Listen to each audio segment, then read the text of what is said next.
Everyone loves a derby day. No matter where you are, the same feelings unite fan bases and people together. From the pre-match nerves you get on the day to the pure passion come kick-off.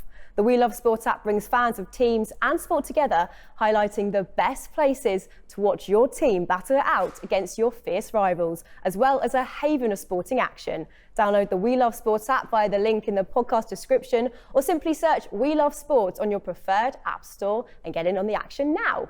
This is Chelsea v Spurs. This is Derby Days. And thanks to Budweiser, we at We Love Sport are taking 2 lucky fans to Chelsea v Spurs on the 23rd of Jan.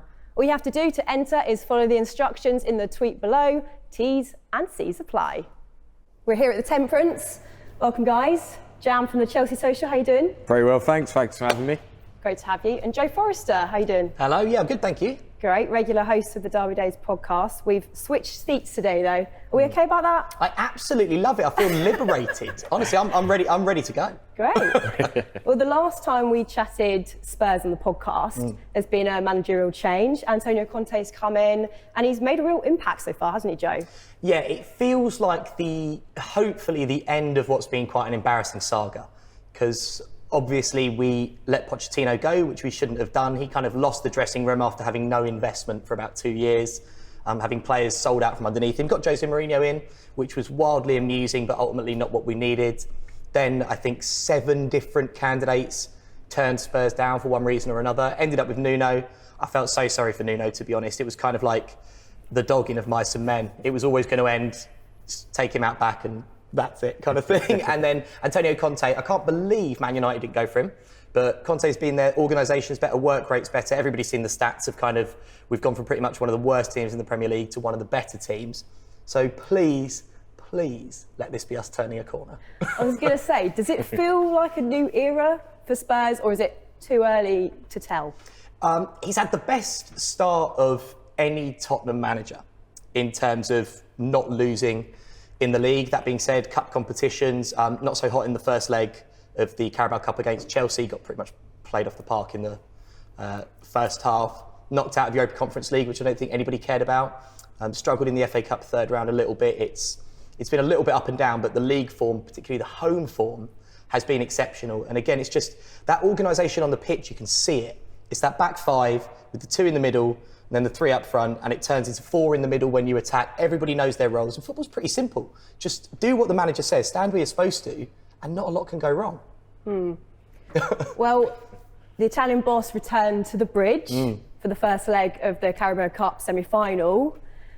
And what was the reception like, Jam, from a Chelsea perspective?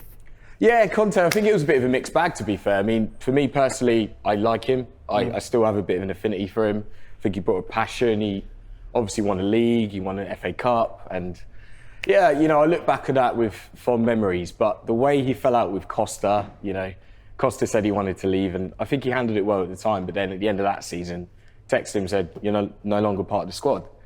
And that was it. It just from there, it went downhill. And I think he left a bit of a sour taste in our mouths. So I think you've got half the fan base which remember the success and half which are a bit like, well, actually, he left us in a bit of a sorry state. So it was a bit of a mixed bag. I think overall, he'll probably be okay with it. It could have been worse. It could have been like Jose Mourinho, really. But I think this is the issue, isn't it, with Antonio Conte? Because I kind of have the concern. Because obviously at Chelsea, he walked out when he didn't get what he wanted. Inter Milan, he was straight out the door as soon as they said they don't have any money. And there's been a bit of chat recently in the press with our director of football, who's apparently been told by Daniel Levy that we don't have the money that we thought we had.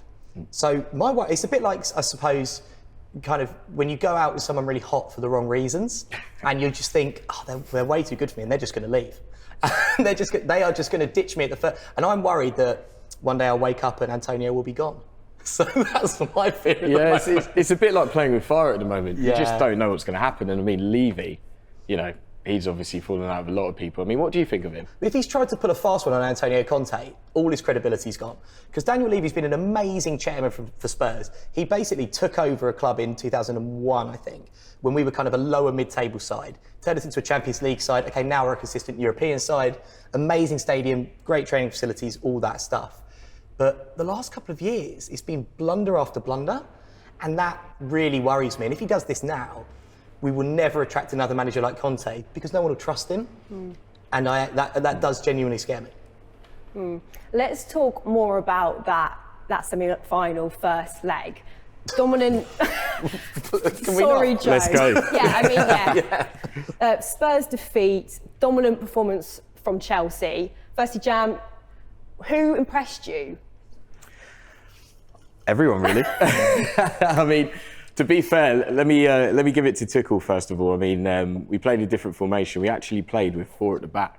Yeah. That's very unheard of for Chelsea in the last few years. And 4-2-2-2. well, yeah, that's it. 2-2-2-2. That's it. Yeah, exactly. And it's quite funny because I've got a lot of Man United mates, and Rangnick tried to do that with them the week before, and I think they lost to Wolves. Yeah. So it's almost like Rangnick's son, Tuchel, was, you know, I'll do that and then do a better job at that.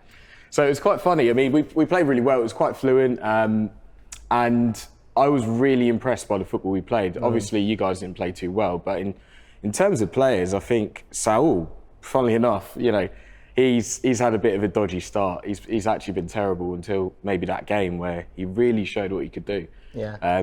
So first name I'd say would be him. Okay. Definitely. Joe, thoughts? Obviously, we talked about the good start under Conte. Not the greatest result for Spurs fans. No, and my mate actually, who's a gooner, so I use mate in the loosest sense of the term, messaged me during the game and said, you know you're a poor team when Saul looks like Luka Modric against you. So it's like, good, that's blocked. But yeah, I mean, I think Jam's absolutely right. I mean, I think the thing about Chelsea that Tuchel particularly got right was you just came out the traps and just blitzed us. You pressed so high up the pitch, and particularly, we were talking off air before, Japhet Tanganga, decent player, but limited. They obviously recognised that he would probably be the weak link in that back three. Really, really pressured him. He was at fault for both goals. I thought we were lucky to get away with only 2-0. Conte matched them up in the second half, played 4 at the back, and actually it was a big improvement. We didn't control the game, but we limited the damage. And I kind of think it could have been a lot worse after that first leg. It could have been 4-5-0. Chelsea could have been out of sight. The way things ended, I don't think that's the case. But yeah, I think what Conte came up against for the first time probably since he's been at Spurs is another world-class manager. And it was that battle of tactical wits. And Tuchel, like he did in the Champions League final actually, had a game plan for that game and just blew us away. Absolutely blew us away. I mean, even people who've been so reliable for us, like Pierre Maholberg, just giving the ball away. Yeah, non-existent. Yeah, Harry Kane couldn't get on the ball. He barely touched the ball, not his fault. We couldn't get it past the midfield. Yeah, I thought Tuchel it was a masterclass, but I don't think Conte would allow that to happen again. Whether Spurs will progress, that's something else, but I don't think we'll get annihilated in the same way, please. Okay, Romalu Lukaku. There's been a lot of talk around him, that interview. Were you surprised, Jam, to see him in the starting 11? Yes, absolutely. I mean, how could you arrange an unsolicited interview behind the backs of the club, your teammates, you know, the fans, even his agent, apparently? It was just wild. It just came out of nowhere, and the timing of it. Okay, they filmed it at the start of December, apparently, or end of November or something like that, when he didn't really get the minutes he wanted against Man United. So obviously he was stressed out, but that's not how you handle things. So he's done that, and the timing of it's dropped right at a moment where we've got COVID issues, we've got injuries, and it was just, I just couldn't believe it, because they were drip feeding all this information from the interview day after day after day over about 4 days, and slowly but surely I was getting more and more pissed off, and I was just like, well, what is this now? At the start, I personally thought, okay, this is bad, but look, damage limitation, let's keep him in the squad because we need him to get good things from this season. Then by the third day, I was just like, I've had it with this guy. Most people had. So at that moment, I was like, do you know what? I'd be happy if he never played for us again. Wow. At that moment, you know, at the heat of the moment. However, do you know what I mean? Yeah. But then again, a day afterwards, I took a bit more time to think about it, and obviously, I think the club actually handled it well. So Tuchel came out, sort of quashed it. I thought he was absolutely brilliant. He's been brilliant with the media since he's been here. And then, obviously, the apology came out, which I didn't read too much into, but I'm just happy he just did something and addressed it. Because some of the things he said were just outrageous. You know, the thing about basically talking about Conte like he's his father. You know, Lautaro Martinez, his ex-striker partner, talking about him like it was his ex-girlfriend. It's stuff like that. It was just crazy, and I just couldn't believe it. Saying he loves the Inter fans.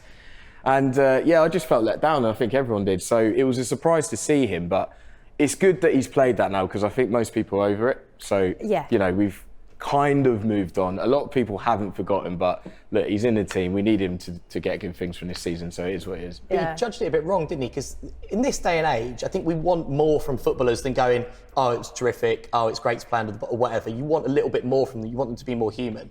But I think if he'd have said something like, I don't feel like I've settled yet, and I'm trying to learn a new tactical system, but I'm ready to try that. That's still a good news story for Sky Italia.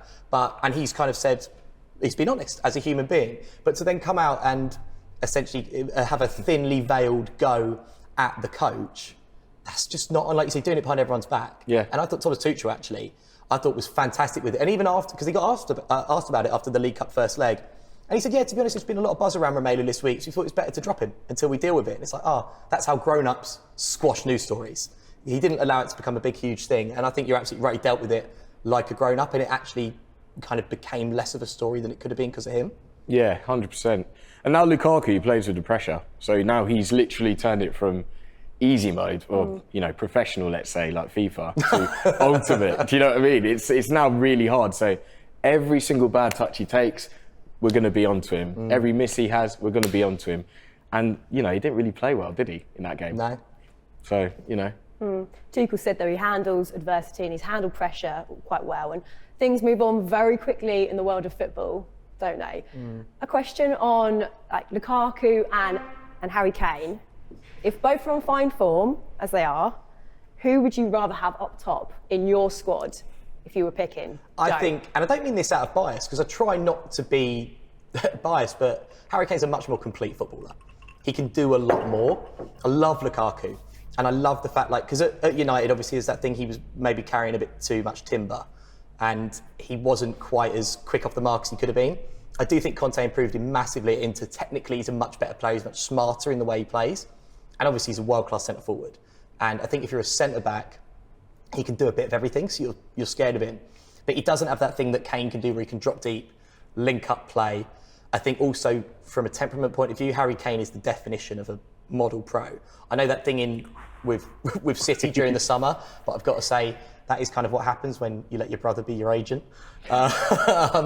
It's like, we'll definitely give him the job. He's got no qualifications whatsoever. So we'll let him be an agent for the England captain. Just madness. Within the family, Yeah, but that's mad, isn't it? It's like, if I was running a multinational corporation, I wouldn't be like, Mum, do you want to be the CFO? But do you know what I mean? Because she doesn't know what she's doing. I mean, just not in that case, Mum. I'm sure you do. Sorry, Mum. Bye, Mum. But yeah, I think Harry Kane's a more complete footballer. I think technically in his passing game is so important, and he's a captain and he's a leader. But I mean, it's close, but I'd rather have Kane. Jam? Well, do you know what? Not to be boring, I'm going to play devil's advocate, because I kind of agree with you. I would take Kane over Lukaku, and this recent thing's probably helped me make my decision there. But yeah, I mean, recently, Kane's form. You know, talk to me about that. Since the City debacle, which never happened, the transfer, he just hasn't been the same man. And then, you add to that his glass ankles, because he's going to twist his ankle once a season, then he'll be out for 3 months, won't he? Yeah. And I mean, on top of that, sometimes you said dropping deep. I rate that as a player, but he does it too much to the point that you think he's just DM. Yeah. I weigh that up and I think, well, you've then got Lukaku that's come off a season. Okay, albeit this season he's not doing so well, but 35 goals I think last season, all competitions, absolutely thriving. Kane does have that thing, I think, a bit like Rooney did towards the end of his career, where he tries to do everything, and it's like, just get in the box, man. There's other people to play central midfield. I do take that. I actually think Harry Kane, with kind of the way he's developing, and with the fact that both his ankles have gone, I think the right's gone twice, the left's gone once. That is going to happen. But thankfully, it's not a tournament until next Christmas, so he'll always do it 2 months before a tournament. That's the Harry Kane rule. That's very true. He loves rolling his ankle just in time to put him in doubt for playing for England. But I think his best position potentially would be Spurs to play 2 ahead of him, and him to play the kind of creative midfield role, maybe getting into the box to get those goals. The injuries are definitely an issue, and his form, he was stinking up the Premier League until about October. I mean, some of the worst football I've ever seen him play. The only time I've ever seen him play worse was when England got knocked out the 2016 Euros by Iceland. And he was taking corners and free kicks and couldn't control the football. I remember that, yeah. One of the most embarrassing things I've ever seen on a football pitch. And I'll never forgive Roy Hodgson for that. I don't care how nice he is. He's a nice guy. But yeah, Harry Kane's form has been awful. I think it's getting used to a new system. Because under Mourinho, everyone's like, oh, him and Son were great. It's like, yeah, because that was the game plan. Give the ball to Kane and Son and see what happened. I don't know. I think he'll come good, and I still think he's a better player than Lukaku. Yeah, I mean, Lukaku, look, I've got to give him this season before I really judge him. So far, meh. But I think the inconsistencies have obviously come from the fact that he had an injury himself, which was an ankle injury, I believe, COVID, and that was when he was getting his fitness back. And you mentioned earlier that he was carrying too much timber with Man United. I think he might just be going back that way at the moment. So, he's got a lot of work to do. And now, like I said, he's turned up the difficulties. Really got to show us what he can do in this last bit of the season, really. What is it? Do they not have Deliveroo in Italy or something? So as soon as he gets back to England, he's just like, right, bang.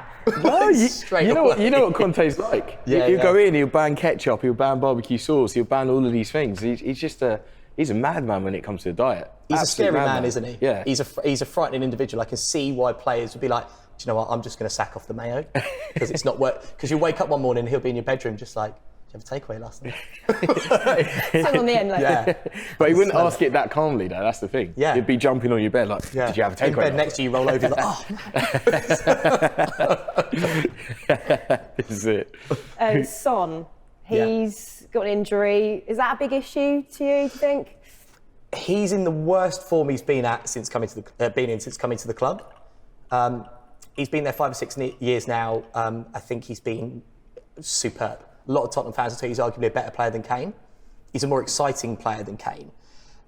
Honestly, I think he's a world-class footballer. He's just won Asian Footballer of the Year for the 5th time in a row. And what he's done for football in that part of the world is just, I mean, he's a legend there. I genuinely think he's been one of the best players in the Premier League for several years now. And I think everybody is due a dip in form. I think, again, it's kind of him getting used to a new system. So him being out's not the end of the world at the moment, to be honest, because Lucas Moura has been a total revelation under Antonio Conte. I think Tottenham have been looking to strengthen in those forward positions for a while, but I don't think that's the most pressing issue we have. So I think maybe a couple of weeks with Son out. Last time Bergwijn played, he was brilliant, kind of getting his chance at Spurs. So I think, yeah, maybe a couple of weeks without Son's not the end of the world for him to kind of work on what he's been struggling with. There have been some tasty fixtures, rivalries between Chelsea and Spurs, so let's get into those. One of those being, probably most notably, the 2016 Battle of Stamford Bridge. Take me back to that moment. Where were you when you guys watched that? What do you remember of that jam? Yeah, I was at home because I was kind of hiding behind the sofa, I've got to admit. I did not want Tottenham winning the league at any cost, I've got to say it.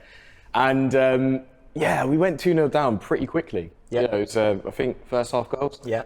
Kane and Son, and I just thought, oh my God, they've got a chance here, I can't believe this. And we weren't having a very good season at all. So I just thought the worst, but it was a full-blooded game, and the bridge was the atmosphere was unreal.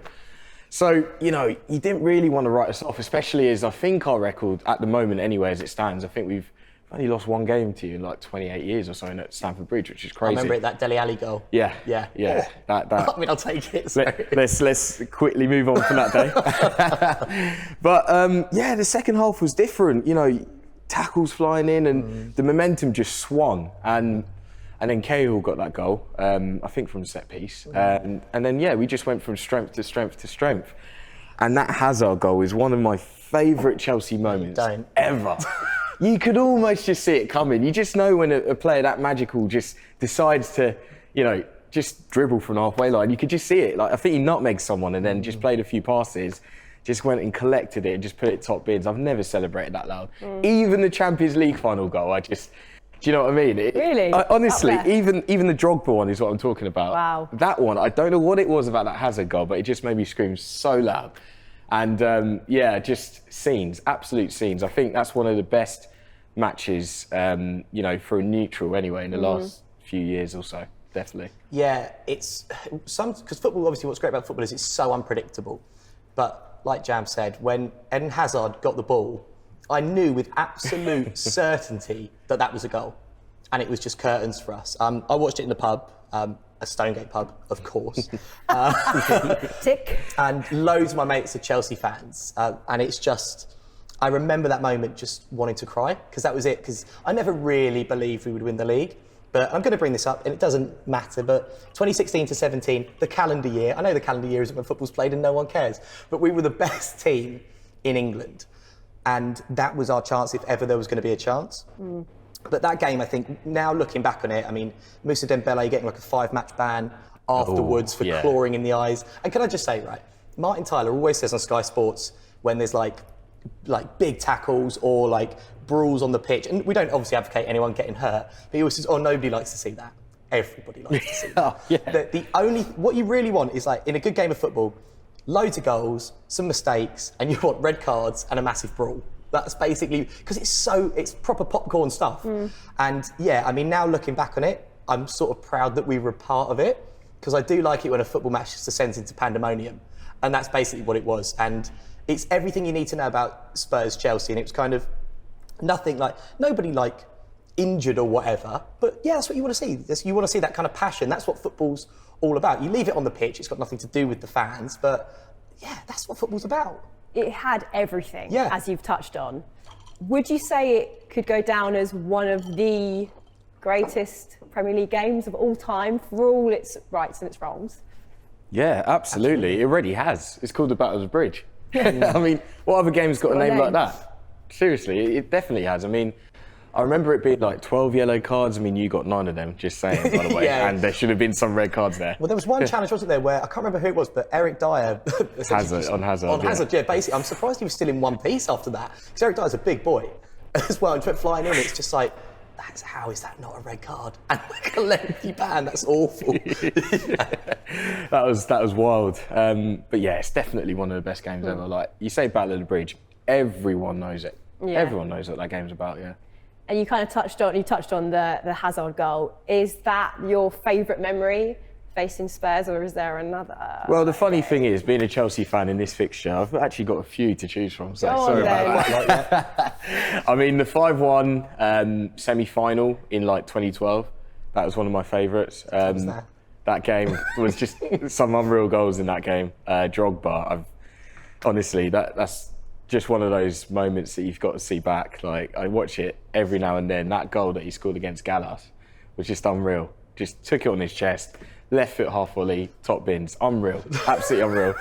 And then there was the other semi-final where we beat you 4-2. Yeah. You know, you played really well in that game, probably the best you played against us, and we just won, because that's just what happens sometimes. Was that the Nemanja Matic goal? That, again, absolute game breaker of a goal. Matic. And yeah, I mean, you know, obviously Hazard's got to be in there as well. But I'd say those three are the ones that really sort of spring to mind. Yep. That Dele Alli goal a couple of years ago, away at Stamford Bridge, first time he'd won there in 28 years. And it's a brilliant, like, ball over the top, brings it down, little lob, just technically really, I mean, you look at him now, you think, I can't believe that's the same guy. But he used to be capable of stuff like that. 2008 League Cup final. I think I was there. And so Ledley King is my all-time favourite footballer. I think every Tottenham fan kind of gets misty-eyed. So he could have played for anyone. He's the greatest centre-back on earth. Nobody ever realised. And to kind of see him limp up the steps at Wembley to lift that League Cup was pretty amazing. Also, that was an amazing Chelsea team that we beat at that time. John Terry, Ricardo Carvalho. Also, to win it in extra time, Jonathan Woodgate to score with what I later realised looked like a handball. I think VAR like that, didn't he? literally would have ruled that goal out. Even in the stands, I was like, I don't think that's a goal, but that makes it even better. I think that's my favourite memory, and that is the last piece of silverware that Spurs won. So, happy days. Well, you know, got the future ahead with Conte. Yeah. But I thought you were going to say the 1967 Cockney Cup final was your favourite memory. Yeah, I was a young man, but I do remember it well. way back. Yeah, we all needed to pick me up after the war, of course, and yeah. So it's an all Spurs Chelsea Cup final, wasn't it? And it is one of those things that kind of Tottenham fans, and growing up in a Tottenham family, kind of harped on about that, and the 1991 FA Cup final, and Gazza's goal against Arsenal where his boot came off and stuff. That's the thing about Spurs. Everything good that happened happened either ages ago or when I was like 2. Because my auntie would be like, "Oh, do you remember the '91 FA Cup final?" How old do you think I am? Like, no, of course I don't. But like you say, yeah, hopefully some good memories under Antonio Conte to come. So, transfer window, January. Talk to me what you need. You talked about, strength and squad, Joe. Right, now, a lot of people don't like this, but there's a lot of stuff linking Spurs with Adama Traore. I love Adama Traore, right? The guy's got the build of a prize fighter, but somehow he's a footballer. He's got a physique that no other footballer on planet Earth has. And I know he doesn't really have any end product, but I don't care, because I kind of want to see him just flatten a series of left backs. I kind of like the idea of him at right wing back. Obviously, Conte did it at Inter with Ivan Perisic and with Victor Moses.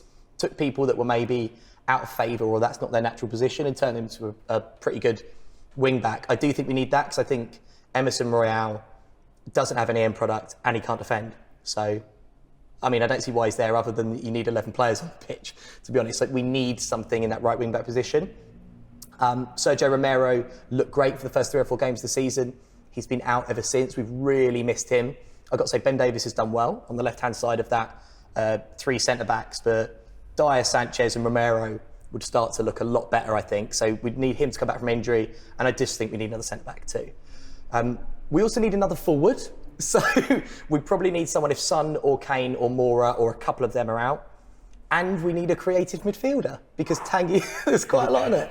Has anyone got 200 million quid? Because I think we're going to need it. Tanguy and Dombele, I was kind of saying to Jam off air before, he's my sort of footballer, kind of languid, lazy, Zidane style, kind of big build, walks around the pitch, but he's not Zidane. I mean, I just really don't think he's applied himself to become the footballer that he can be. The other day against Morecambe in the FA Cup, he walked off, seemingly didn't care. Spurs fans booing him. I think he might have played his last game for the club. We need that creative midfielder too. Pressing priority right now though, a right back and a centre back, and then we'll kind of build on that creatively. So yeah, quite a lot for Tottenham to do, I would say. Okay, and Jam for Chelsea?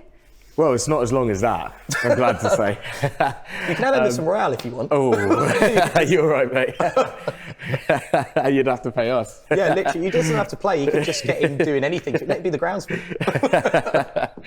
I think for Chelsea, it's we don't really want to rush our business. So in an ideal world, we'd wait until the summer, do our business then. But look, our hands have been forced because Chilwell's out for the rest of the season. Reece James has picked up quite a serious injury. He should be back in maybe a month or so, but we can't rely on Azpilicueta and Marcus Alonso for that much longer. We need cover. We need to not be able to just play wingers there instead of them, if you know what I mean. So because of that, we're probably in the market for a left wing back, but we want to loan a left wing back because we don't want him to be first choice, and we don't want to pay over the odds for somebody that's not going to be worth it, that we're going to be stuck with. So it's a bit of a funny one. I mean, keep an eye on that for the rest of the window, see who we get. We got linked with Luca Digne, but it looks like he's going to Villa. And yeah, beyond that, it's just it's a bit of a show, to be honest, to see who we might get. Have you still got this like a potential issue up front? Because obviously Havertz and Werner probably don't get as many goals as they should, and Lukaku's position within the club is a little bit uncertain.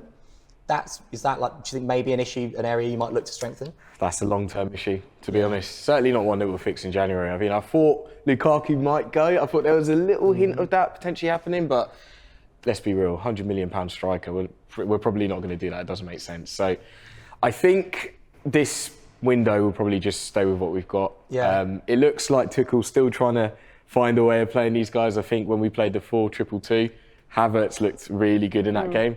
So if that's the kind of formation he thrives in, great.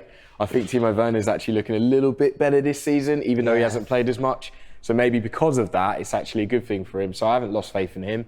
Well, he's learnt the offside rule, hasn't he? No, this is it. Yeah.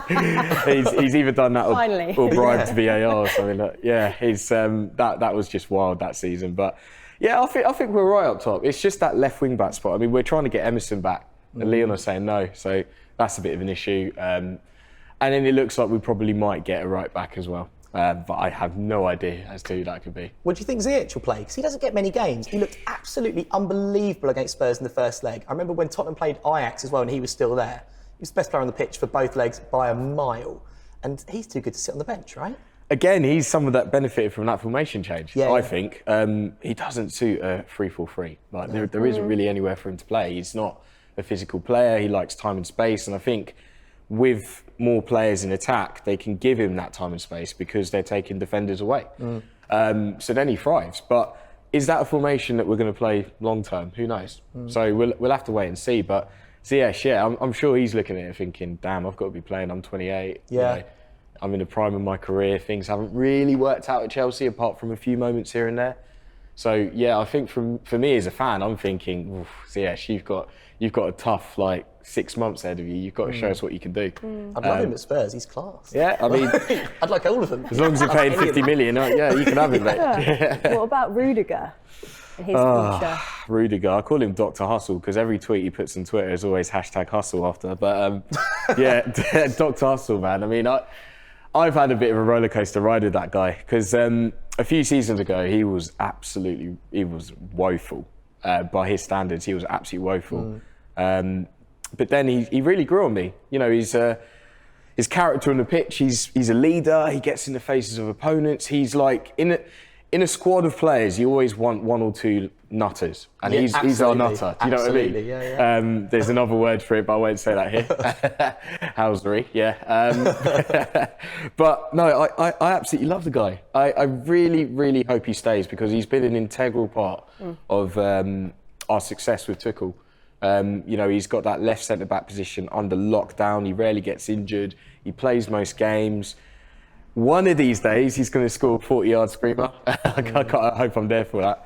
But yeah, I mean, I just hope he stays. But the longer it goes on, it's looking unlikely, to be honest. So we're going to have to start to look at replacements for him, I'm afraid. It's a weird one for you, though, isn't it? Because obviously you've got, I think Madrid, PSG, Bayern, everybody wants him. He's 20, I can't believe he's 28. Doesn't look, I mean, no offence, Antonio, because obviously he's a dangerous man.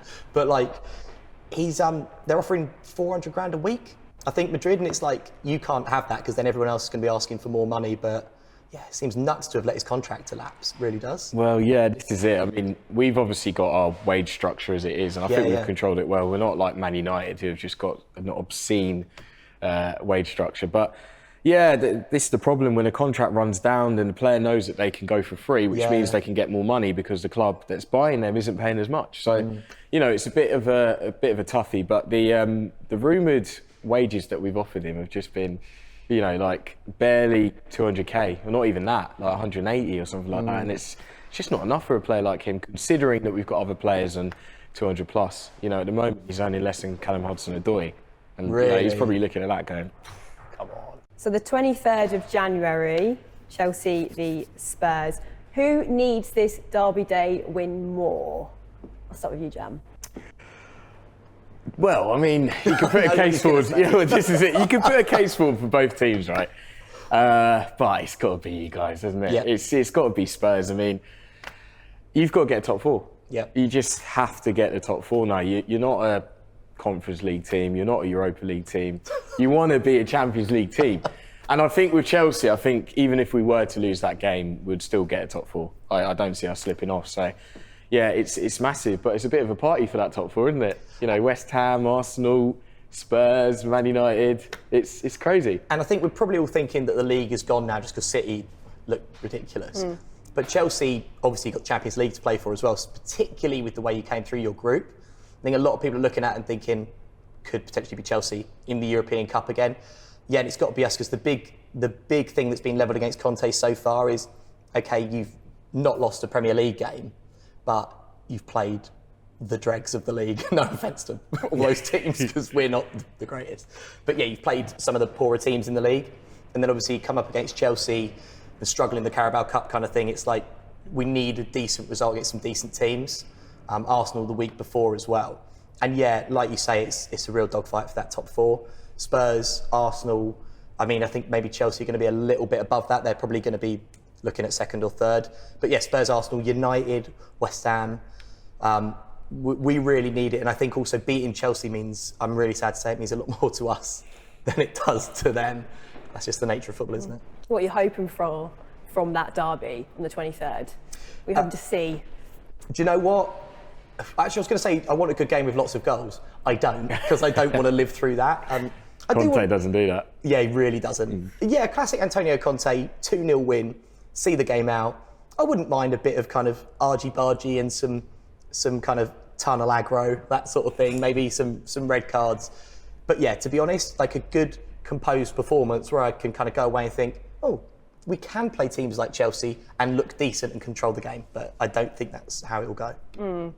Jam, obviously we've had a season of COVID disruptions, loads going on, but Chelsea's still looking good. What are you hoping for? Yeah, absolutely. On that point, I think Tuchel, any adversity that's come our way, he's handled it brilliantly. So again, COVID, injuries throughout December, we only lost one game, I think, to West Ham. And then the other ones where we didn't play well, we drew. So we still picked up points, which is progression in a sense from maybe the previous seasons when we had that.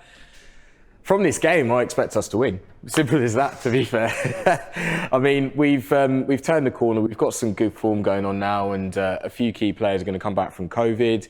So Thiago Silva and N'Golo Kante. A few key players are coming back from injuries as well. So, yeah, I mean, we're going to have most of our team to pick from, apart from the fullbacks, who can still do a good job anyway. Alonso and Azpilicueta, or whoever plays there. So, yeah, I just expect us to control the game. A bit like the first leg of the League Cup semi-final. I think it's just down to us to dictate the tempo, to finish our chances, which we're not always good at, you know. So, yeah, if we can take an early lead, I think we'll just win the game comfortably, hopefully. But Thomas Tuchel's so good at those one-offs, isn't he? I mean, European Cup final again, like to outthink Pep Guardiola kind of thing. He's so good at working out, obviously he's an amazing manager anyway, but working out the game plan, particularly to get through one big game. There's a chance that it could be one for the real tactical purists. It could just be a real game of chess between two managers where the only two people who enjoy it are Tuchel and Conte. It could just be like a board draw, but 0-0. Yeah, literally just like tactical masterclass, but everyone else is like, oh, come on, man. Like, is it all right to just turn over and watch Friends? Like, sort of thing. But yeah, I think Jam's right, to be honest. I think it'd be a lot closer than that League Cup game, but I do expect Chelsea to Marcus win. Alonso winner. Oh, no. Come on. Who's got more to prove? I think Spurs. We got a lot more to prove because it's that thing. Conte needs to show that we can beat big opponents. It's going to be getting towards the end of the transfer window. I really, really hope that we've strengthened, because otherwise I look at it and I think if we lose and we haven't managed to bring anyone in, he could be off. I really don't think it's beyond the realms of possibility that Conte would just do one after a few months and just be like, this isn't what I signed up for. He's used to winning titles, isn't he? Yeah, and also I think he knows right now that we're not going to obviously win the league, but he deserves to be backed and strengthened in the transfer market. I know we don't have the money that some other teams do, but we've got to spend something, because otherwise we will start to become obsolete, and then we just become a team that finishes 7th, 8th in the Premier League. And realistically, with the kind of money that we need to be generating to pay off our stadium, it doesn't work for the fans, it doesn't work as a business plan. So I think Spurs, as a club, I think it's a game where the chairman's got a lot to prove, the manager and the team. I'm making myself nervous now, thinking about it. Just sounds awful, actually. No. Oh, I don't know what's going to happen. It's just, I give up. That's it, you've broken me. I can't wait for it. It's going to be a cracking derby, and it's been fantastic speaking to you both about all things Chelsea and Spurs. So thank you guys. Yeah, it's been great.